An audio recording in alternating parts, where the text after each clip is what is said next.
Màmá Ọ̀yáwọlá TV ẹ máa gbọ́ ẹ sì máa wò ó.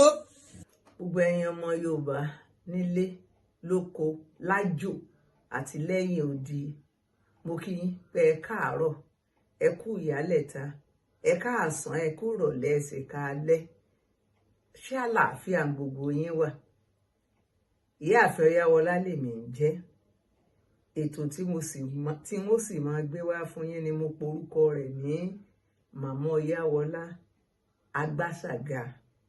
Ìta Àdógún ni mí, èmi lọmọ tá a rẹ́fọ̀n, èmi lọmọ àkókò ẹgbẹ̀jì owó ọmọ arọ́wáyan, ọmọ ẹni àní ọjọ́ lọ́jà tó kọ̀, olú àmì nílé san mí dùn jóye lọ, èmi lọmọ akin oṣómùjẹ ètò òmùjẹ àmúyẹ, èmi lọmọ ètìtàn, èmi lọmọ òṣòṣùn ọmọ ganrígan, ọmọ bàbá rólókò kámú olóko wánú ilé, bàbá rólókò amọ́mọ́ra àwọn oko, ọmọ akin oṣómùjẹ ètò òmùjẹ àmúyẹ. Ẹjẹ́ àfitì bẹ́ẹ̀ àmọ́ sọ yòókù jọ míì. Bí mo ṣe sọ fún yín, àṣà Yorùbá la máa gbéga lórí ètò yìí, níwọ̀n ìgbà tó sì jẹ́ wípé ibi pé ká bí ọmọ sáyé nìrìn àjò ayé ọmọ ti bẹ̀rẹ̀. Kì í ṣe ilẹ̀ Yorùbá nìkan o, káàkiri àgbáyé ìrìn àjò ọmọ èèyàn bẹ̀rẹ̀ níbi kan bí sínú ayé. Ibẹ̀ náà láti bẹ̀rẹ̀ ìrìn àjò ọmọ Yorùbá. Ètò tá a tún máa mú wá fún yín, a sọ nípa orúkọ Yorùbá. Kí ló ń bí irú orúkọ tán máa ń sọ ọmọ nílẹ̀ Yorùbá? Báwo náà sì ṣe máa ń sọ ọmọ lórúkọ?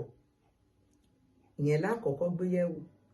Ní tẹ̀lé ń tẹ̀lé, a wá máa gbé gbogbo ohun tí ọmọ bá pàdé nínú ìrìn àjò ayé ẹ̀. Àwọn oúnjẹ, aṣọ wíwọ̀, eré ìdárayá. Kí làwọn Yorùbá fi jà?